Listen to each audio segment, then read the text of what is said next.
Hello guys, a very good morning to all of you, and my name is Amit Sani and I welcome you in this StudyIQ's The Hindu Paper Analysis video. In the morning these videos come, PIB videos come in the evening, and the PDF you will get on the Telegram channel, and we are discussing very important questions, very important details and facts in these lessons, so do not miss any of the lesson. I am telling you daily about these things, and you are not following the PIB lessons, I think, so I would request do not miss, otherwise you will regret later.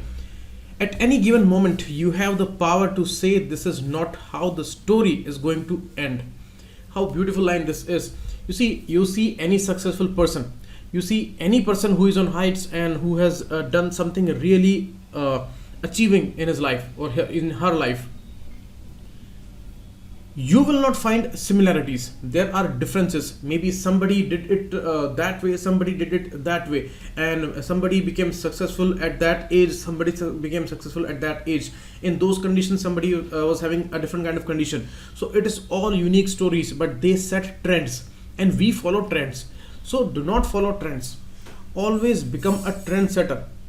And you say to yourself, wherever you are, in any condition you can be, but say that I will change everything that is going on right now. This story is not going to end this way, because automatically things are going towards a decline, towards a disturbance, towards a less progressive stage. But you can make efforts here, recognize that condition, accept the truth wherever you are, accept that.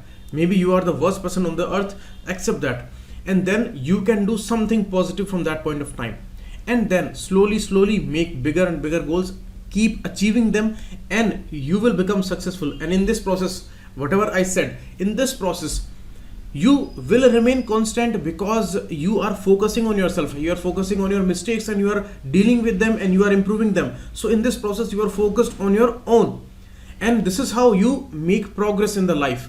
And you will not know when you are progressing, but you will keep focusing on yourself. This is the process that you have to follow, and always it will be a unique story for yourself.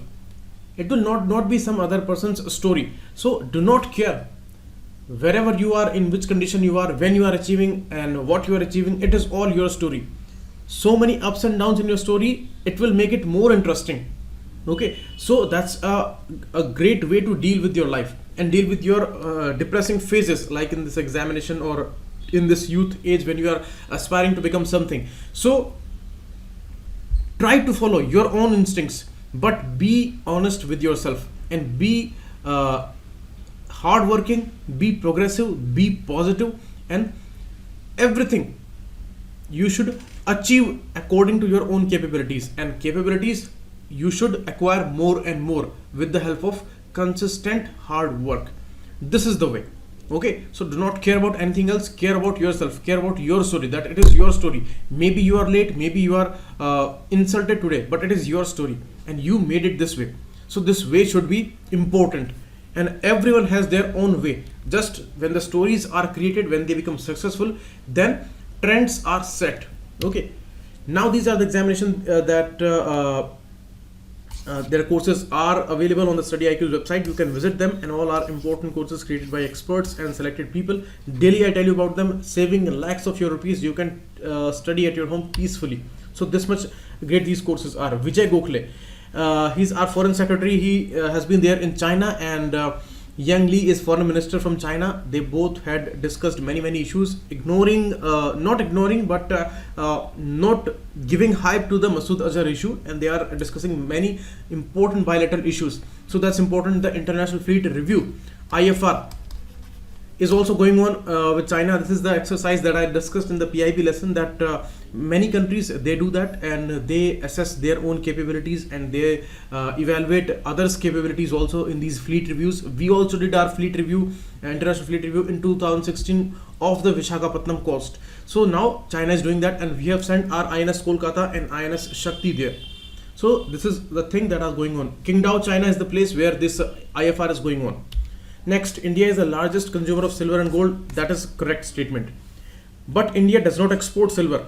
India actually imports silver, and the main producer is Mexico. So we are exporting silver, and we are importing silver, not exporting. So this is wrong. Only one is the correct answer here. Ajay Singh is the founder of which airlines? This news was important because yesterday we heard about Hindustan Zinc Corporation, and that is aspiring to become the second largest company. Right now, it is the ninth largest production company in the world. Okay, ninth, and India is the largest consumer of the silver and gold. So there are many opportunities. Ajay Singh is the founder of SpiceJet, who have given employment to more than 500 people from Jet Airways. So he was in news because of that. Now these are the words, and try to find them into sentences and try to use them regularly. Now about the articles, many articles are there. We can discuss as we can today, and some of them, if they are left, then we will take tomorrow or day after tomorrow. This article is extremely important, the most important article of the day, and regarding the data and the jugglery and the problems which are there, which may affect economy in a very serious way. So GS paper 2 and 3 would be important here, because it is the basic thing that is about the data, and that is being falsified here. So this is important. This article talks about the international scenario and the wave that is going on since 2011. Many countries are under the envelope of these disturbances since 2011. Single year. Sudan, Egypt, Tunisia, Algeria, all these countries are under it, and this is a kind of a wave that is going on. So what happened after this terror on war, when Afghanistan, Iraq, they were attacked, and what is going on after that? All kinds of disturbances we have been observing. So we will discuss this issue in a much detailed way day after tomorrow, because that is extremely important, and many points we need to discuss here. So this article is also regarding Pakistan and its situation. We discussed its economic situation 2-3 days back, and now it is showing that India is being obsessed here because of the political reasons. But some other things are going on in Pakistan also, where it is also struggling with the poverty issues, the terrorism issues and all. So we will club it with this particular article and discuss it later. From economic point of view and international relations point of view, this article is extremely important. We discussed about the sanctions on Iran and how America is going to end the waiver, and that period is over by 1st of May. So this article talks about that. We will talk about that in detail, and GS paper 2 and 3 both would be important here. Okay, so we will discuss that in detail. This is a political one, and in this article, it's an important one. Aussie Index. It's a naval exercise between India and Australia's navies. Australia's INS Collins, INS Canberra, these bigger ships, they participated in that, and that was one of the biggest deployment till now in any exercise. And regarding India's and Australia's bilateral relations, that is extremely important. India's External Affairs Ministry that opened a Indo-Pacific wing recently, so the Indo-Pacific area becomes much more important. The Quad group is there, and this Quad group, India, Japan, Australia and USA, these 4 countries are there, and they all are trying to counter China in a specific way in this region. So this Quad group is very important on this, and this collaboration is extremely important for us. So here India and Australia both are there, so they both are the group of it. And in this Indo-Pacific wing, this Quad group is also going to be subsumed, and the ASEAN region is also going to be under it, and the other important Pacific area. So this is our strategy. Importantly, as we have Act East policy, we have Indo-Pacific policy. You see, in a way it is going on, and more we are trying to achieve in this region. It's a very sensitive area. There are open oceans, but other the territorial waters also.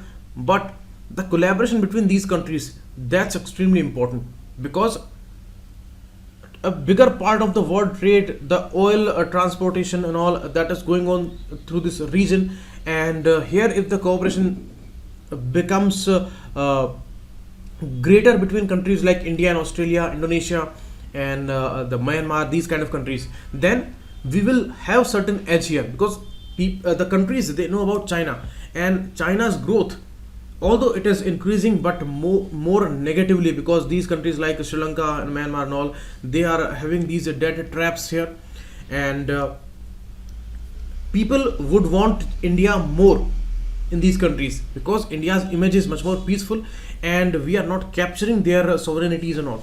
So that thing is going on, and that thing is also important. but the Indo-Pacific region is also very, very relevant to the same issue. So this is how this becomes important. And you see the bilateral relations between Australia and India, they are also improving. There were some skirmishes in the past, some attacks on the Indian students and all, but now the situation is very peaceful, and in every 50 Australian, one Indian is there, and 90,000 students they went for studies last year. So these things are a positive symptoms between both these countries. So that is extremely important here. Okay, and because of these good relations, we could discuss the uranium issue with Australia, and Australia is having great reserves for iron and many other rare earth minerals also. So there the cooperation is very, very important. Okay, next, regarding the mining also, we had collaborated there. Mining is extremely important in Australia, and we can have many technologies from there. So when we are talking about mining with Australia, so Queensland is the state. There's the important technology of scimitar's. You must have heard about it. We discussed that in a PIB lesson. So scimitar's, they may ask you about that. It is regarding the mining technology, safety, and all these developed issues there. So we are doing agreements with Queensland, and we can learn a lot here. Next, in this article, in an oil slick, the writer wants to say here, you see, after signing the JCPOA by Barack Obama administration and with Iran, so it was one of the most important developments in the world peace scenario, joint comprehensive plan of action, and it was Iran at one side and P5 countries plus one. P5, the Security Council's permanent members, plus Germany and the European Union there.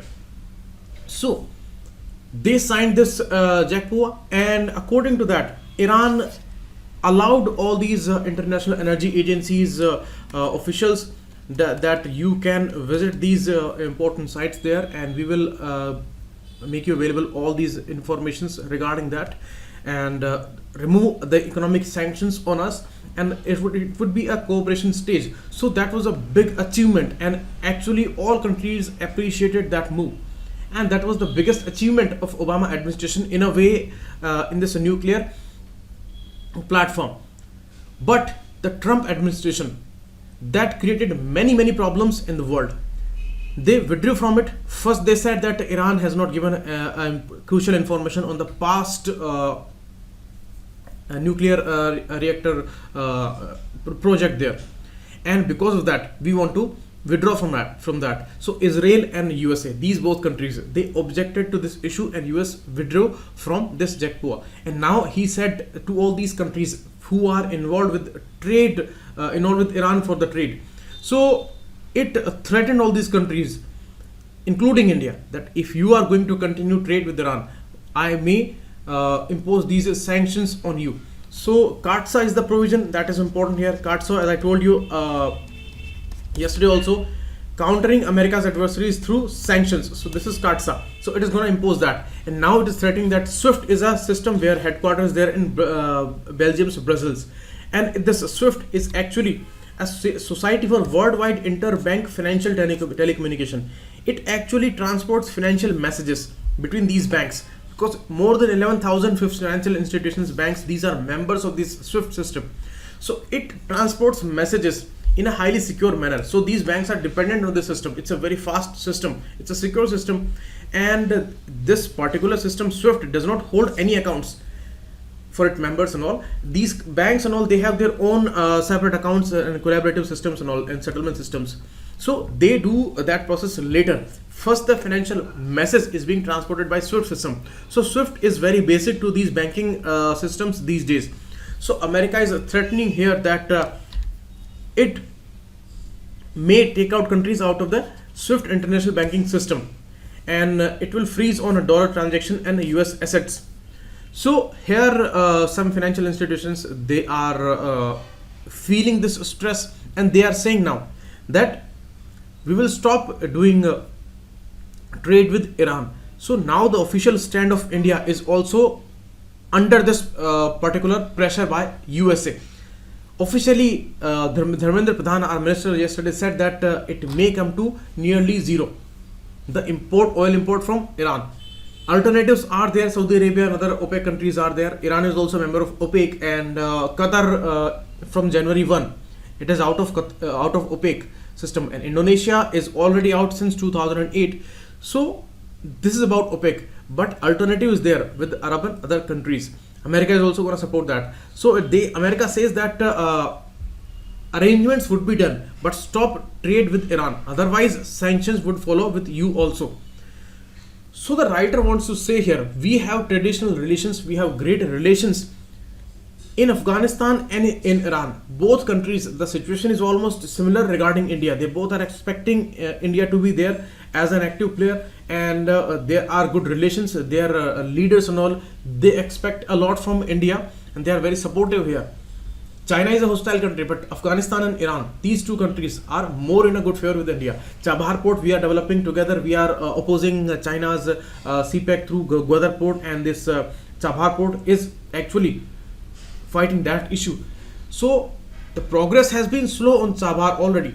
Now the future is in limbo. What is going to happen for Chabahar and the Iran's import oil? 10% of our demands we are importing from Iran. So now if it is gonna halt, then we need to find alternatives here, and we need to see what kind of arrangements we would see. But you see, out of these arrangements and out of this stopping of imports and all, Iran is gonna be troubled a lot. And if the country and a partner like India, if it is gonna feel that pressure from USA, then Iran has threatened to shut down the Strait of Hormuz. You see, this is Strait of Hormuz connecting Persian Gulf and Gulf of Oman. Bandar Abbas is the port here, Chabahar is here, Gwadar is here. So that's a very crucial point. And not only the oil, Iran is threatening that I would stop movement of goods carriers also from this Strait of Hormuz. So that's really gonna be a very, very problematic thing. So it's a Trump's blatant bullying. As in August 18, European Union also passed this resolution. It said that it's an open bullying by America, and this JACPOA was important, and we would want to follow relations with Iran, and you cannot bully us. So the whole world is against this kind of blatant bullying. But as being a big country, and the Trump administration is very much arrogant, so they are pushing this issue, and we are more you may say now closer with America, and our inclination is more with that country. So we need to see here that we move cautiously here, because we cannot give in to US bullying this way. But certainly if these sanctions are going to be invited, so Indian administration also has to decide about that issue. The discussions were going on for months now, but America is not giving in. America says that we would push this issue, and we cannot allow anything with Iran. So openly Trump and Israel, they both are open against Iran. Everything negative they are trying to pose here for Iran. So this is in a way arbitrary, but international relations, certainly it's a testing phase, because international peace cannot be established with these kind of pushings in arbitrary manner, and these kind of issues. Iran says that we compromised on many issues, but now the world has to decide about that. And in a way, if we talk about the ethical issue, then one country cannot be cornered like that.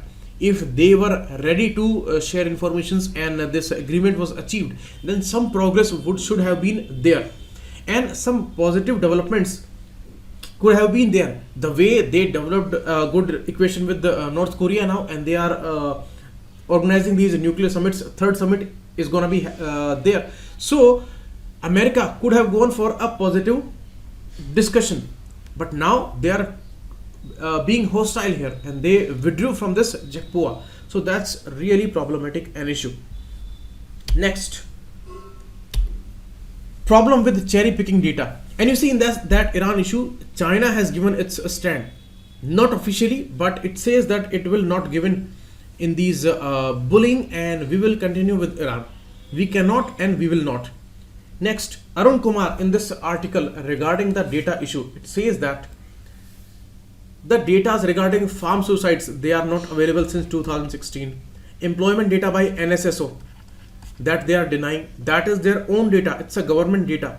and the validation of this NSSO's household survey, that is done by National Statistical Commission, and 3 official, they have resigned from their post, remaining in NSC, and they said that the data manipulation is going on and this needs some assessment and resolution here, because whatever is going on, that is not right. So these 3 people from NSC, they have resigned from the post, and the work of NSC was that it was to evaluate the authenticity of the NSSO data. That means the data was correct, and the pressure is there on the government, so they are denying the NSSO data of unemployment, because after this leak, this thing came out that it is the highest rate of unemployment since for the last 45 years.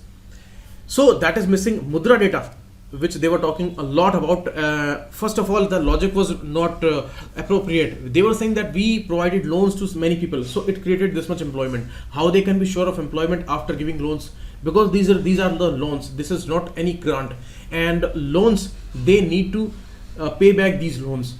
And how this logic can stay that you have given a loan to somebody, it has created this much employment? How you can say that the business is successful? They are assured of this thing that whatever loan they have provided and whatever business they are starting, that is going to be successful. What is the guarantee? Most of the businesses, they fail. So how can they can be sure of employment? So already this basis was illogical, but they gave this data. And now the thing that they were talking about, they are not ready to give the data for employment with the Mudra data. So even they are not releasing the Mudra data also. And the unorganized sector that provides for 94% of the workforce, their data is also not there. So when they denied all these informations and they did not want to release these informations, then CMIA, the Center for Monitoring Indian Economy, that released its own data, and those are also household samples, and they showed that the situation is really very, very bad. Regarding the doubling of farmers' income, the real condition is that the income which already is there, that is also restricted, and there is a fall in the existing income of the farmers. Leave about the doubling of the income, the already existing income is falling. That is why they had to release extra NREGA funds this time, and they are claiming that it's the highest allocation to NREGA, but it was a pressurized one. And income support, the PM Kisan Yojana that they have brought up here, that is also a result of these conditions, and they had to bring these issues. Otherwise, the crisis in the farm sector is extremely huge. And question on credibility of their own data, that's the really problematic issue. They are questioning their own data, means they are not accepting the ministry's statistics, Ministry of Program Implementation and Statistics data. So the writer makes a very logical point here. If they are denying their own data, how can we believe their GDP figures? How we can believe their budget estimates? Because yesterday we saw that additional funds they demand, and original estimates were only 1.68 lakh crore rupees, and they are demanding now 3.89 lakh crore rupees. So these things are very problematic. And how we can believe these data? And this cannot happen that from the same statistics point of view, you accept some data which are favoring you, and you cannot accept some data which are against your working. So this is problematic. And the writer says here that RBI is also under this confusion that which way it should follow now, because some data are missing, some data are there. Some are to be supported, some are not to be supported, and some are inefficient and some are efficient. So what kind of policy we make for the future? So these kind of troubles we may see in the future. And the estimates which they are showing, mainly the quarterly data, these are based on some corporate and the organized sector data. So organized sector is a minuscule in front of unorganized sector. So how can you pose the economy's condition only on the basis of organized sector data? So that's problematic. And you see, it is not a problem for the present, it is a bigger problem for the future, because any government which would come in the future, they would all try to juggle with this data. They will not care about the real development, they will all care about manipulating the data, because country believes the data. So opening door for future governments, quarterly growth data based on corporate data only, that's a problem as I told you. And the issue of international data, World Bank and IMF data, they are quoting again and again. If these data they are not supporting government's instance, then within a minute they will deny these data. They will say that their methodology is wrong and these things are not reliable, not applicable to India. If these things are supporting the way IMF and World Bank, they have given a positive prospect for India, so they are quoting them again and again that internationally we are being hailed and we are the most progressing nation in the world today. There is no doubt. But quoting these data, when the questions are there on the data reliability, then we cannot quote World Bank and IMF data because they are posing the official data again and again. They do not do any kind of independent household assessments in India. They are not running any kind of assessment procedures here. Okay, they are quoting the official data which is coming from India, and the WPI data that is not representing the services sector, the biggest sector you must say in the GDP contribution. So these data are not there with the WPI, and the writer says that this is the reason that consistently for many years now we have been observing that WPI inflation is very less, and this is the reason because the services data is not counted in that. And the main thing is that if the government wishes to revamp data collection, and if they are about to deny some official estimates and the data of their own, they cannot do it arbitrarily. Some committee, some experts, they need to be put on the job and they will decide about the issue, they will scrutinize the issue. Government without any explanation cannot say that these are unreliable data and we cannot release that information. And that's the most crucial information in the economy today. That is the employment issue. So they cannot deny this thing in an arbitrary manner as they are doing it now. So it's a criticism of the government, but based on the data and the logic. So this is why it becomes much more important to discuss from the exam point of view. So I have made all these points here. And the dilemma for RBI, I also explained here that if both the data on growth and prices are denied, what would the RBI target? Okay, so this is given as an estimate, as an present situation here by the writer Arun Kumar. Next, European countries dominate talent index. It's not a good news for India. India used to be the talent hub of the world. India has given genius minds to all these developed countries. But now, a particular global talent competitiveness index by NCERT Business School and Acado Group plus Tata Communications, they have released this GTCI, and according to that, India is at the 80th position. That's problematic. And countries like Singapore, they have a brilliant education system. They are investing a lot on education. That is for obvious reasons it is on the top of this list. New Zealand 11th, Australia 12th, Japan 22nd, Malaysia 27th, and South Korea 30th. Means it's a huge difference between Asian countries, and India is at the 80th position. So this is really alarming. Now they will not talk about these international assessments. The press index that was released yesterday, that showed that we are at the 140th position out of 180 countries, 180 or 181 countries. Okay, so we are at 140th position. That means the journalists and the free press is not there in India. That is under strangulation. So these international data, they are telling something very positive, but something really very, very negative about India regarding the Human Development Index, regarding the Happiness Index. Things are really problematic for India. So they may ask you who releases that and what is it all about. Next, Tata Power puts coal on back burner. It makes a plan for year 2025, and it says that we are going to extend our capacities, but 70% of our capacities, that would be advanced to be renewables. We have a nice target of 2030 year for 40% energy mix. So 40% will come from the non-conventional source. So if Tata Power, like a big giant, it can move ahead with the renewables, then it is going to be a huge support for our sustainable growth and the important goals we have set for us. Okay, so that's important. Next, leather exports, they are rising by 8%. Last year it was a rise of 8%. That's very, very important. The data that is important. Indian leather industry accounts for around 12.93%, around 13% of the world's leather production of hides and skins. So it's a huge thing, and we are contributing to 13% of the skins and heights. So that's really a great thing, and this particular sector, we are growing a lot here. You see, if we talk about leather, then the issue of cattle is also very important. That means cattle are being killed in India, otherwise the leather export industry, that cannot grow, that is for sure. So it's a political issue again, and many scrutinies will also be invited here. Council for Leather Exports is the important body, that is an autonomous organization here. Next information from the Director General of Anti-Profiteering. Anti-profiteering means if somebody is making profits out of the systematic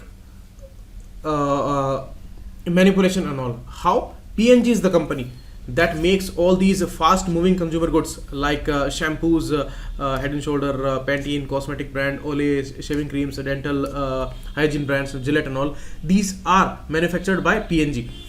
And here government released a notification and it changed the GST slabs for some products, but it did not change that in their pricing, and this is how they make profits here. Okay, they did not propagate it to consumers, the rate cut which was there. So this is how they made profits, and now the DGAP, they are checking their accounts, and they may ask you about the anti-profiteering issue, and they may ask you about the FMCG. FMCG is fast moving consumer goods, and there is SMCG, slow moving consumer goods. The bigger appliances and all, AC, fridge and all, these are slow moving consumer goods, and they go for a longer period of time. FMCG, they are consumed very fast. Next, Swapna Burman, she has won a gold medal where in the heptathlon.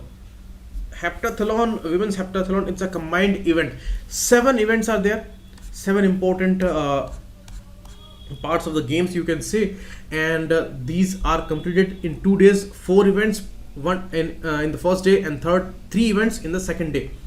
So in these she lost some points in the javelin throw, but anyhow she managed to get here. It's a big medal for India, and this Asian Athletic Championship is going on in Qatar's Khalifa city. Doha is the capital, and Khalifa city where this is going on. Okay, one more important and inspiring news is there. Bajrang Punia from India, he has been there at world number 1 position, and now he retained there and he won a gold medal in about to reclaim his Asian Championship crown. He won it in 2017, and now again he won it in 2019, and he defeated Kazakhstan's Satyabek Okaso, and it was a nail-biting 65 kg men's freestyle final event here.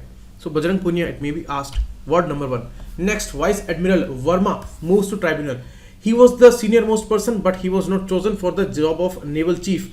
Karamveer Singh, Vice Admiral Karamveer Singh is the next Chief of Naval Staff. He was chosen there, ignoring Vice Admiral Bimal Verma. So he knocked many tribunals' door, and again he is going for another ones, but he has not got some any positive result here, and he was said that look for your own capabilities, mistakes, and you have to improve here, and that is why you were not chosen for the job, and Karamveer Singh was the better person for the job, it was said to him. So it was problematic for him, and he said, why I was ignored? There was no reason. Conventionally the senior most is chosen for the job, and there is no lack in my merit. Next, price controls hurting FDI in medical devices. In 2015, on the demand of these medical devices industry, they said that bring it to the automatic route, and 100% FDI should be allowed. So government went ahead and 100% FDI was allowed, as they done for many sectors. So that was a positive thing. Before that, it was on the government route, and FIPB, the Foreign Investment Promotion Board, which used to be there for the clearances up to 5,000 crore rupees investment. So that was abolished in 2016, and now the automatic route is there for many sectors. So this also invited. So the foreign direct investment in the medical industry, medical devices industry, actually not medical devices industry, that got a boost, and from 62 they went for $161 million in 2015. 2016 was the best year. $439 million came as investment, but after that there is a consistent decline, and now we have reached up to 66, and that is worse condition than it was there in 2014. because now there is automatic route, and still we are getting only $66 million here. It's the lowest investment in the real terms, and it's a problem for the industry because we have not got a single big industry in the medical devices sector. So that's a problematic scene, and we are heavily dependent on that. 70% of its medical devices we are importing, and we are not manufacturing. So that's a problem, and here we are mocking all the Make in India and all these issues, because we talked a lot about FDI, but we are not able to invite FDI in this sector, and we have reached up to $66 million in a very, very crucial industry where we will need these medical devices in the maximum numbers, because we have challenges ahead for NCDs, communicable disease, TB, HIV. We have all the needs in this sector, but we are not manufacturing it because we have not capacity, we have not factories and all. And whatever FDI that came in 15 and 16, that went for these capacity, less capacity generation and more on storage sectors and all these capacities increment. So industries were not supported by this FDI. We needed a consistent amount here, but that is not being invited, and it is because of a policy of the government that they are going for price controls in their medical devices. So that is hurting FDI according to the association. Big articles are going to come on this issue. We have discussed this issue in a particular article some days back. Again, some big article is going to come because $66 million is a big low here. These are the questions, and look for the additional data and for the answers of these, and math questions I'm also giving here. These are going to be very helpful in the examination. Thanks a lot. Keep watching for some insight.